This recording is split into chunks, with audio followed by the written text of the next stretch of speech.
Hello friends, कैसे हो आप सब। उम्मीद करती हूँ आप सब बहुत अच्छे होंगे। तो आज मैं आपके लिए फिर से लेकर के आ चुकी हूँ एक बहुत ही यूजफुल वीडियो, जिसमें मैंने शेयर किए हैं कुछ ऐसे टिप्स एंड ट्रिक्स जिनको यूज करके आप अपने डेली के कामों को काफी हद तक आसान बना सकते हो।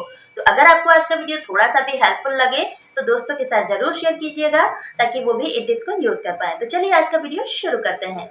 पहला टिप हमारा है आटे को लेकर। तो फ्रेंड्स यहाँ पर देखिए मैंने आटा ले लिया हुआ है, और कभी कभी क्या होता है कि आटा जो है ना हम गूंथते हैं तो हमारे हाथों में पूरा का पूरा आटा चिपक जाता है।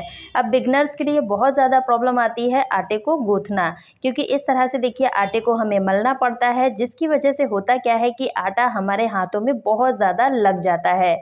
हम लोग तो लेडीज़ लोग इस आटे को अच्छे से गूंथ लेते हैं, लेकिन जो बिगनर्स होते हैं उनको गूंथने में काफ़ी ज़्यादा प्रॉब्लम आती है, और इस तरह से आटा जब चिपक जाता है तो काफ़ी ज़्यादा इरिटेशन होती है। और साथ ही कभी कभी ऐसा हो जाता है कि हमारे हाथ वगैरह में अगर चोट लगी है तो इस तरह से हम आटे को बिल्कुल भी नहीं गूंथ पाएंगे। तो इस आटे को हम कैसे गूंथेंगे, वो भी बिना हाथ लगाए। तो इसके लिए देखिए हमें क्या करना है, जब भी इस तरह की आपको प्रॉब्लम आ जाए तो आपको आटा हाथों से बिल्कुल भी नहीं गूंथना है। उसके लिए बढ़िया सा ट्रिक आपको बताऊंगी, जिससे आटा बिना हाथ गंदा किए आप आराम से इसको गूंथ सकते हो। तो इसके लिए देखिए हमें क्या करना है, यहाँ पर मैंने ले लिया है रिफाइंड का पैकेट। और जब भी हम कोई भी ऑयल मार्केट से लेकर आते हैं तो इस तरह का पैकेट होता है, या फिर कोई भी पैकेट आप इस तरह का ले लीजिए, खाने पीने की चीज़ें हम लाते हैं तो इस तरह से देखिए ये रिफाइंड का पैकेट मैंने ले लिया है, और इसमें काफ़ी ज़्यादा ऑयल रह जाता है। तो इस आटे को हम इसी में गूँथेंगे। तो अब आपको लग रहा होगा कि इतने छोटे से पैकेट में हम आटा कैसे गूँथेंगे। तो फ्रेंड्स इसके लिए हमें क्या करना है, जितना भी आटा लेना है आप ले लीजिए और इसमें पानी डाल देना है।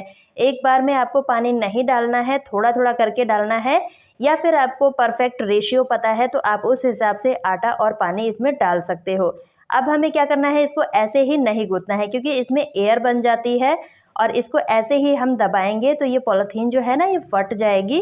तो इसके लिए आपको क्या करना है, देखिए पहले एयर निकाल देनी है, और उसके बाद जो है आपको इस तरह से थोड़ा थोड़ा पानी डालकर इसको अच्छे से हाथों से इस तरह से रगड़ना है, जिसकी वजह से क्या होगा कि जो अंदर आटा है ना बढ़िया से गूँथ जाएगा, वो भी बिना हाथ लगाए। तो आप देख सकते हो, मैं आपको निकाल के भी दिखाऊंगी कि आटा कितना अच्छे से गूँथ चुका है। तो इस तरह से अगर थोड़ी देर आप और मलेंगे तो आटा बहुत बढ़िया से सॉफ्ट हो जाएगा।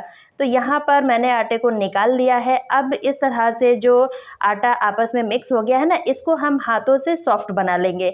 तो इस तरह से जब हम आटे को गूँथेंगे तो हमारे हाथ भी नहीं गंदे होंगे और हमारा आटा भी बढ़िया से गूँथ जाएगा। खासकर उनके लिए ये टिप बहुत ही यूज़फुल है जो कि बाहर रहते हैं, जैसे बच्चे पढ़ाई करने के लिए बाहर रहते हैं ना, तो वो इस तरह से आटे को गूँथ सकते हैं। उम्मीद करती हूँ ये टिप भी आपको पसंद आया होगा। अगला टिप है हमारा इस तरह के पाउच को लेकर।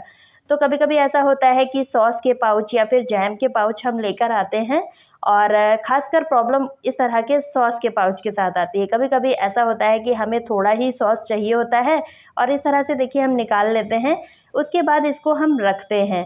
तो आपने देखा होगा कि ये पाउच ना अगर गिर गया इधर उधर तो जितना भी अंदर सॉस है वो सारा निकल के बाहर आ जाता है, और जहाँ भी हम रखते हैं वो एरिया गंदा हो जाता है।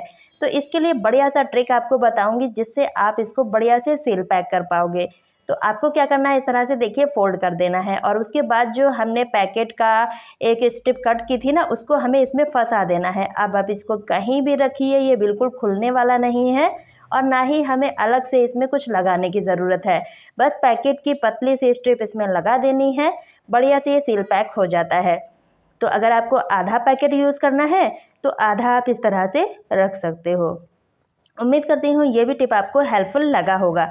अगला टिप हमारा प्याज को लेकर है। तो प्याज का इस्तेमाल हम सभी लोग सब्जी में करते हैं, लेकिन आज हम इस प्याज को बिल्कुल अलग तरीके से यूज़ करेंगे, जो कि बहुत ही यूज़फुल होने वाला है। तो इसके लिए हमें क्या करना है, प्याज लेना है और इसको रफली इस तरह से स्लाइसेस में कट कर लेना है।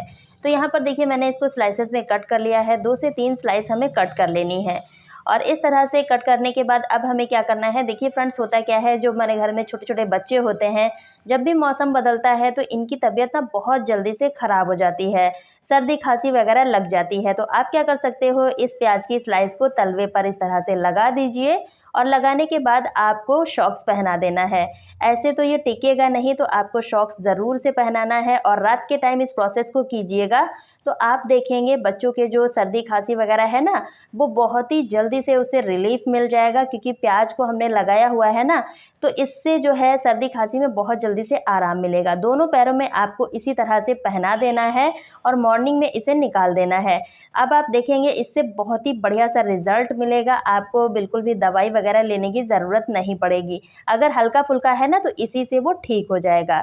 तो उम्मीद करती हूँ ये टिप भी आपको पसंद आया होगा। अगला टिप है हमारा चाय बनाने को लेकर। तो फ्रेंड्स, चाय का इस्तेमाल ना हम सभी लोग डेली ही करते हैं, सुबह शाम, लेकिन कभी कभी ऐसा होता है कि ये चाय जो हम पीते हैं ना, तो इसको हम एक औषधीय तरीके से पिए तो ज़्यादा बेहतर रिजल्ट मिलेगा। तो इसके लिए हमें क्या करना है, पानी लेना है, जितना भी आप चाय बनाना चाहते हैं उतना पानी ले लीजिए, चीनी डालनी है और चाय पत्ती डालनी है। तो इस तरह से देखिए अच्छे से बॉयल आ चुका है। अब हमें क्या करना है, एक लोहे का चाकू लेना है और इस चाकू को हमें चाय में इस तरह से डिप करके रखना है।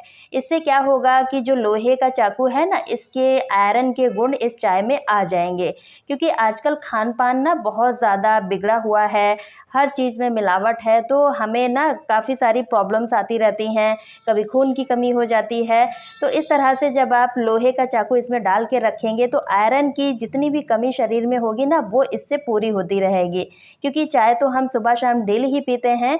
तो इस तरह से आप इसमें चाकू को डिप करके रखेंगे, या फिर लोहे की कोई भी चीज़ जो कि साफ़ सुथरी हो, जंग बिल्कुल भी नहीं होना चाहिए इसमें, इतना ध्यान दीजिएगा। और इस तरह से डाल के रखेंगे, 1 से 2 मिनट रखेंगे। इतने में ही आप देखेंगे कि जितने भी आयरन के गुण हैं वो चाय में आ जाएंगे। अब आप इस चाय को पिएंगे तो ये चाय औषधि की तरह काम करेगी, क्योंकि इसमें हमने लोहे का चाकू डाल रखा है, इसकी वजह से इसमें आयरन की मात्रा आ जाती है। तो इस तरह से हम छोटे छोटे टिप्स को यूज़ करके अपने जो खाने पीने की चीज़ें हैं उनको हेल्दी तरीके से यूज़ कर सकते हैं। तो यहाँ पर मैंने चाकू का इस्तेमाल किया है और लोहे का ही चाकू लेना है, हमें स्टील का चाकू यहाँ पर इस्तेमाल बिल्कुल भी नहीं करना है।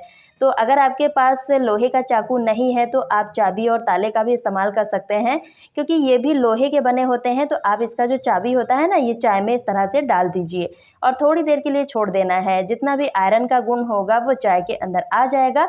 अब आप इस चाय को पी सकते हैं, लेकिन हाँ, इस चाय में हमें दूध नहीं डालना है, इतना ध्यान दीजिएगा। तो इससे जो है ना, आयरन की मात्रा काफ़ी हद तक बढ़ती है, क्योंकि चाय हम सुबह शाम पीते हैं। तो है ना फ्रेंड्स, बहुत ही यूज़फुल ट्रिक, इस तरह से आप आयरन की कमी को पूरा कर सकते हो। जिनको भी आयरन की कमी होती है वो इस तरह से लोहे के चाकू या फिर चाबी को भी डाल के इसके गुण पा सकते हैं। सो फ्रेंड्स, आज के वीडियो में आपको कौन सा टिप सबसे अच्छा लगा है, कमेंट करके ज़रूर बताइएगा। अगर आपको वीडियो थोड़ा सा भी हेल्पफुल लगा है तो फैमिली दोस्तों के साथ ज़्यादा से ज़्यादा शेयर कर दीजिएगा, ताकि वो भी इन टिप्स को यूज़ कर पाएँ। और चैनल पे न्यू हो तो सब्सक्राइब करना बिल्कुल भी मत भूलिएगा। तो मिलती हूँ अपनी नेक्स्ट वीडियो में, तब तक के लिए bye friends and thanks for watching.